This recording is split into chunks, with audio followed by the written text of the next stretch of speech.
salaadii cishe kadib weerar ku bilowday qaraxyo ismiidaamin ahaa ayaa maleeshiyaad ka tirsan al-shabaab waxay ku qaadeen aag si weyn loo ilaaliyo oo ku yaala nawaaxiga xarunta godka Jilcow sidoo kalena ku dhow aqalka madaxtooyada Soomaaliya dhawaqa qarax inta badan laga maqlay degmooyinka ku xeeran halka uu weerarkan ka dhacay ayaa la maqlay waxaana xigay rasaas laba dhinac ah qaraxa kadib maleeshiyaad hubeysan ayaa gudaha u galay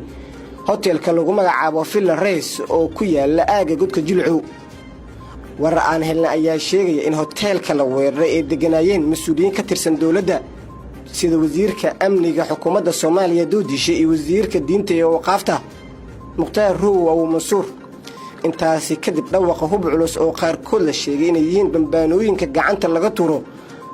ayaa la maqlay iyo rasaas xoogan oo dhinacyada kala duwan ay adeegsanayeen waxaa jira khasaare hordhac ah oo ka dhashay weerarkan inkastoo si rasmi ah aan loo ogeyn inta uu leeyahay wararka qaar ayaa sheegaya in xilliga weerarka uu dhacay gudaha hotelka uu ka socday shir looga hadlayay arrimaha gobolka Gado oo mas'uuliyiin iyo siyaasiyiin halkaasi ay ku shirayeen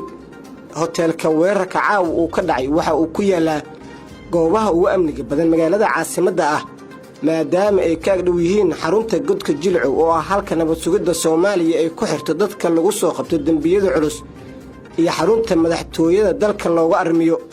xitaa waxa adag inaad marto xilliyada qaar adiga oo wato aqoonsiga hay'adda aad ka tirsan tahay waxa ayna noqotay mid lala yaabo in la weeraro goob sidan oo kala amnigeeda loo adkeeyo mararka qaar waxaa la maqlayaa jug culus oo ka soo dhacaysa gudaha hotelka oo la rumaysan yahay inay ku jiraan weli maleeshiyaadkii weerarka qaaday ciidamo kala duwan oo dawladda Soomaaliya ayaa buuxdhaafiyay goobta kuwaas oo ku dadaalaya inay soo afjaraan maleeshiyaadka goobta weeraray qoraal ku soo baxay maleeshiyada shabaab ayay ku sheegteen weerarkan welina ma jirto wax war ah oo ka soo baxay hay'adaha amniga dawladda